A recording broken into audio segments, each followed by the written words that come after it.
Advice for self-taught beach volleyball kids with no connections and never played indoor before. I mean, the biggest thing would just be if you move somewhere where beach volleyball is a thing and you just plug yourself into the community and you just make friendships in that community, it's inevitable that you'll get better. But a lot of people don't have that personality, right? Where they can just walk up and like I would literally say if it's my kid, let's say, or my nephew or some cousin, I'd be like, just come to practice. Exactly. Like our practices are open. Just come sit here, shag balls, listen to what Jose is saying, listen to what we're doing, and then go practice after, you know, and like try to emulate it or simulate it and then go get reps on your own. You hear what we're saying, we work out, we lift hard, go do that. Obviously you have to have a job and, you know, you just do it to whatever capacity you can, but write down all the things that we're saying here. Listen to the Gervais podcast. I had him tell me exactly the people I would have surround myself with. Not everybody has the resources, we acknowledge that. But whatever you can do, you plug those things into your system based on how much time you have, and you go for it and see how good you're going to be, and then make a decision whether or not it's realistic for you.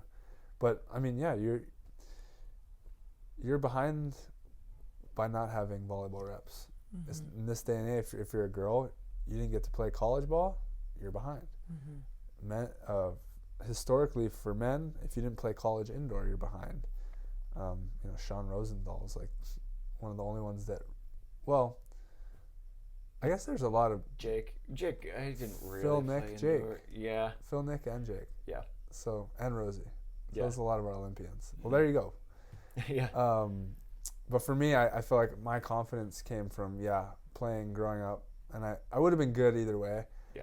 But having gone to college and played at a high level, played under the big pressures of Final Fours and that kind of stuff, that helped me tremendously. So you have to like really be willing to put yourself in uncomfortable situations so you can get used to it and get comfortable in it. Yeah, and I think there's so many things you can do on your own. We've talked about it a lot, but you mentioned it, that you'll start going out with a ball and just calibrating. Yeah. Right. And 100%. so, and what do you mean by calibrating exactly for people who might not be familiar? Yeah, that's what I call it. It's just about getting like technical reps. Like if you're a basketball player, you're like standing 2 feet from the rim, you shoot it, step a foot back, shoot it, step a foot back. You know, you're making everything perfect, and starting from like the really minute details. And it usually should be the foundation. You're building your foundation. So passing. For me, I don't like, even at this level, I don't like starting practice where I'm taking a big step to pass or anything. I literally want the ball to come right at me and just get the feeling on my platform. Okay, my platform's in the right spot.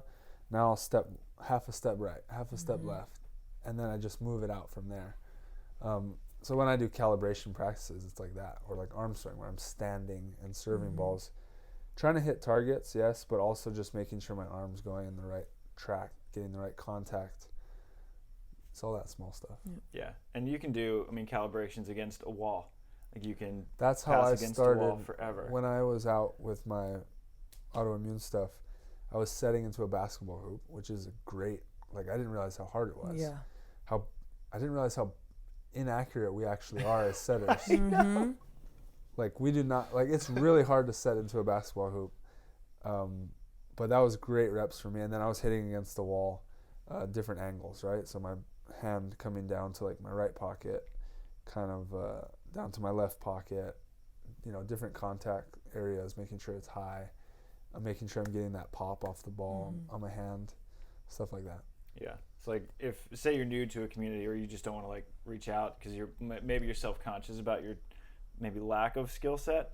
A wall is your best friend, or a basketball hoop, because you can pass against a wall, you can set against a wall, you can poke against a wall. I used to, when I first moved to California and didn't know anyone, I would warm up before I went to the gym at 24 Fitness on the basketball court, and I'll do like 100 right-handed pokes against it, 100 left-handed pokes, like hand set, like throw a bunch of spin on it, hand set, try to hand set it into the hoop. Yeah. It's hard. And then you can serve it against the wall and then get in serve receive. There's so many things you can do by yourself. Try to get creative to get that skill set, and you can get like 1,000 reps in 25 minutes if you just like hammer it out, and then you go lift and you're good, and you're gonna get infinitely better pretty fast. Yeah. And the guy you want to listen to is Travis. Like, he's you, basically. So you're welcome. Just listen. He had no reps, and he just listened to the podcast. He's literally on the podcast and listened to every player and advice, and actually went out and applied it. And now he's probably higher than top 10 blocker in the U.S. now. Oh, I was so close to the stipend. Oh, you're not? Oh, wait. Well, it's probably stipend. top 10 internationally, yeah. International USA. Yeah. Right. That's pretty good. It's pretty not too bad. Yeah.